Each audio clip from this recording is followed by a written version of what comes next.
Yo, what's going on, yo? I'm JBHOOPS, and today I'm doing my standing predictions for the upcoming season. These are my pretty rough predictions. They're going to get a lot of people angry, but I am going to rank them 1 through 15, but they're more so kind of in tiers. And let's just get it started with the Western Conference. I'm going to start with some tanking teams. So as my 15th seed, I have the San Antonio Spurs. They just hit the reset button, traded away DeJounte Murray for a bunch of picks. They've got a lot of young talent with some key guys like Keldon Johnson and Devin Vassell. I just think the West is pretty stacked. They'll probably want to lose a lot of games to get Wemby or Scoot anyway. So I think the Spurs will have a pretty terrible record in the upcoming season. Now as my 14th seed, I have the Houston Rockets. They're in a similar situation to the Spurs. They've just started their rebuild. They've got a few nice young pieces. I think Jabari Smith will have a good rookie year and Jalen Green is going to be amazing.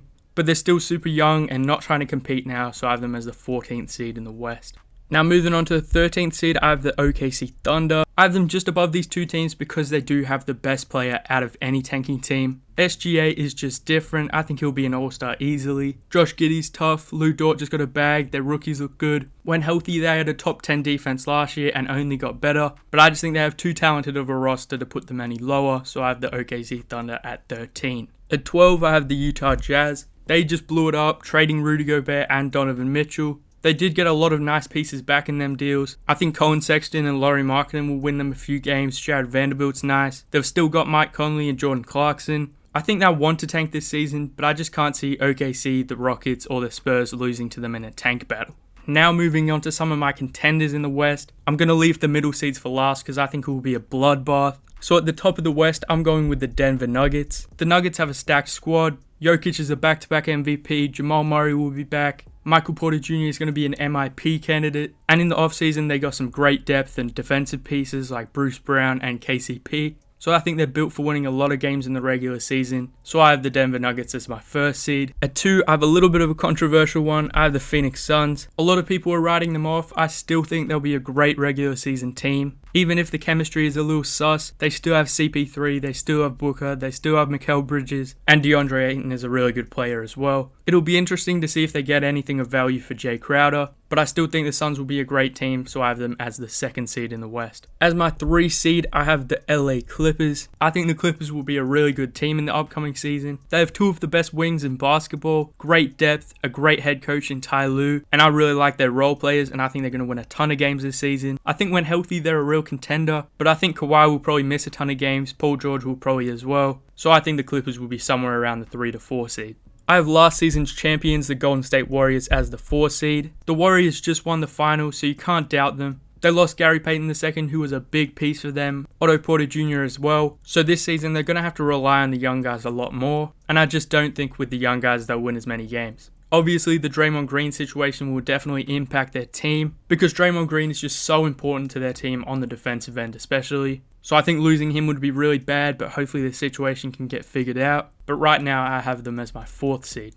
As my 5th seed, I have the Minnesota Timberwolves. They just got Rudy Gobert, who's one of the most impactful regular season players in the last decade. He'll help their defense a ton. They still have enough offensive firepower to be dangerous. I just don't think they're quite in that contender range with Golden State, LA, Phoenix, and Denver. But if everything goes right, I don't see why they couldn't be a top 3 seed. But for now, I have them at 5. As the 6th seed, I have a bit of a surprise in the New Orleans Pelicans. I think Zion will be back to his best self. Brandon Ingram is a killer and the leader of their team. CJ's nice. They have some nice defenders on the roster with Herb Jones, Jose Alvarado, and Larry Nance Jr. So I think the Pelicans are going to be a really nice team. Their offense is going to be insane. They might struggle a bit defensively, but I have them as a 6th seed for now. My 7th seed in the West would be the Memphis Grizzlies. I think the Grizzlies could go either way this season. They could be a play-in team where I have them now, but they could also be a top seed in the West. Jaren Jackson Jr. will be out to start the season, so that'll definitely hurt their defense. They also lost a few key role players like Kyle Anderson and DeAnthony Melton.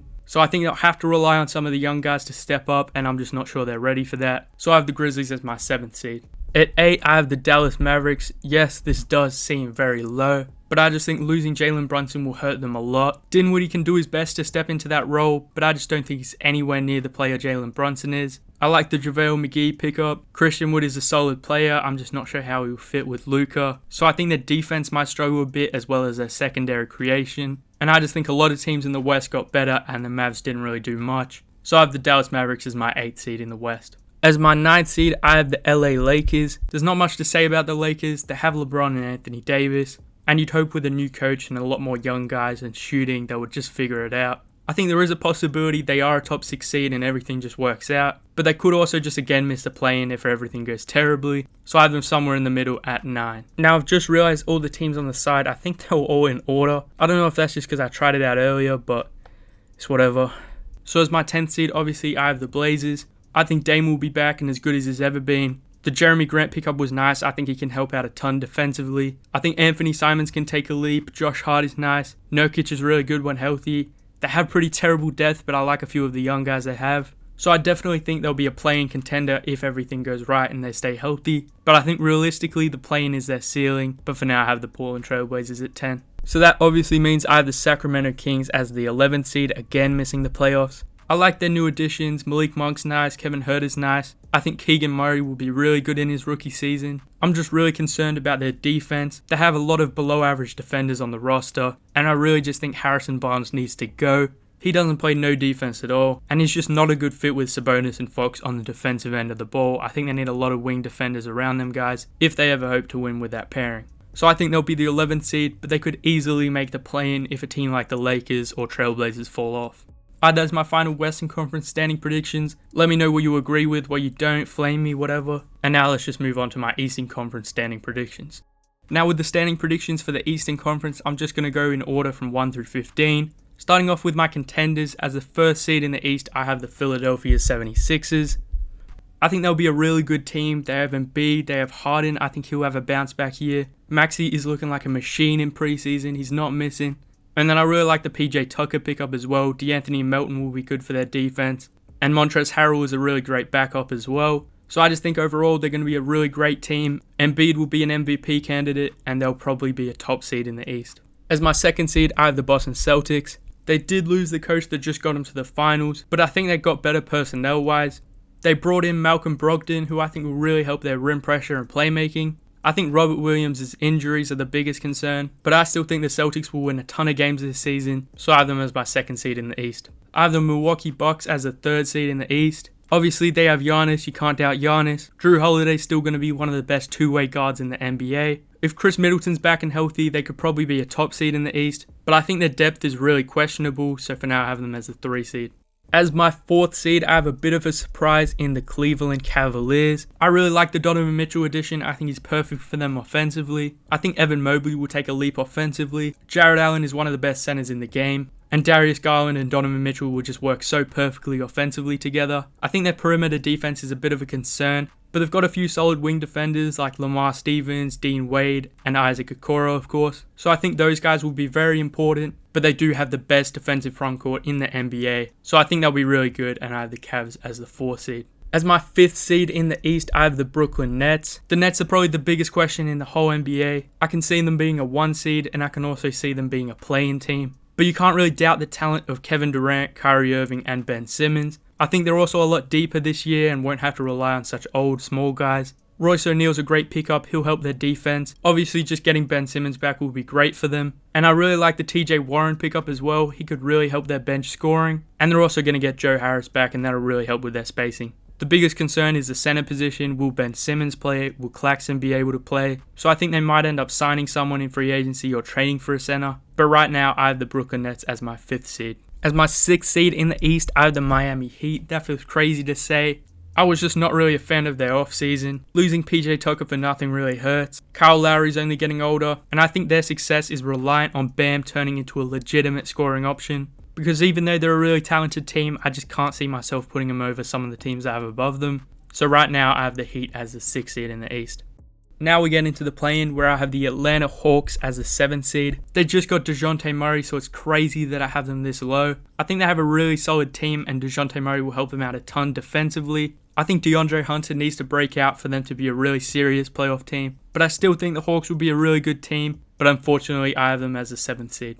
I have the Raptors as the 8th seed. I just don't think they can hang with some of these other teams. They just don't have the top end talent. Pascal Siakam is nice, but they're just really hoping Scotty Barnes can turn into a star. And I just don't think that'll happen this season. So I have the Raptors as my 8th seed. I have the Chicago Bulls as my 9th seed. The Bulls are in a really unfortunate spot where they're definitely not serious contenders. And I'm just really worried about their defense overall. Lonzo Ball potentially being out for the entire season definitely doesn't help. I'm not sure DeMar can replicate the incredible season he had last year, and I just don't think they're anywhere near as talented as some of the other teams in the East. So I think the Bulls will probably be in the play-in, and I have them as my 9th seed in the East. Now the final play-in spot goes to the New York Knicks. I really like the Jalen Brunson signing for them. I think Julius Randle will have somewhat of a bounce back year. RJ Barrett should hopefully get better. I'm not a big fan of Mitchell Robinson, but I think the Isaiah Hartenstein pickup was great. They have a few young guys I really like, but I just don't think they're quite ready to compete with some of the other teams in the East. So I have the Knicks as the 10th seed. Just missing out on the play-in yet again, I have the Washington Wizards. They have a lot of really solid rotational guys. I just don't think they're really going anywhere with Bradley Beal as their number 1 option. Porzingis is solid, but he's just always injured. I like Gafford, I like what Kuzma can do, but I think they'll probably end up trading him. And it sucks for the Wizards because they're not really tanking and they're not really competing. So I think they're just hoping that one of their young guys or future draft picks really turns out and turns into a superstar,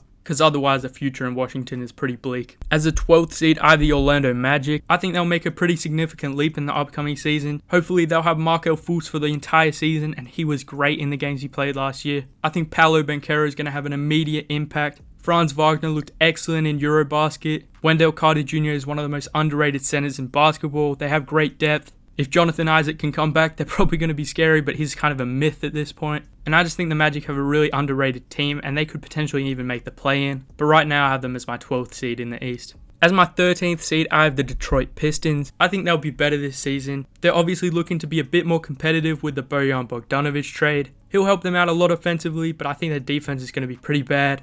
I'm a huge fan of Jaden Ivey and Jalen Duren. I think they'll be great. But the Pistons are pretty early on in their rebuild. They're super young and have no real reason to win games. They'll want a chance at a top pick in the 23 draft, but I think Cade Cunningham and the Pistons will take a leap, so I have them as my 13th seed in the East. As my 14th seed, I have the Charlotte Hornets. I think they take a significant step back this season. LaMelo Ball just got injured, so they'll be without him to start the season. I think they have the talent to be a solid team, maybe compete for the play-in, but I just don't see any real point in that. So they'll probably look to move Terry Rozier and Gordon Hayward, and losing Miles Bridges will obviously hurt them as well. So that means I obviously have the Pacers as my 15th seed. I like what they're doing, but they really just started their reset. I think they'll look to trade Buddy Hield and Miles Turner, and they're going to lose a lot of games. So I think they'll have one of the worst records in the league. Alright, that is it for the video. I might put up a little screenshot of both conference standings. Let me know what you think in the comments, like the video, subscribe for more, and that's all I got. So JBHOOPS, out.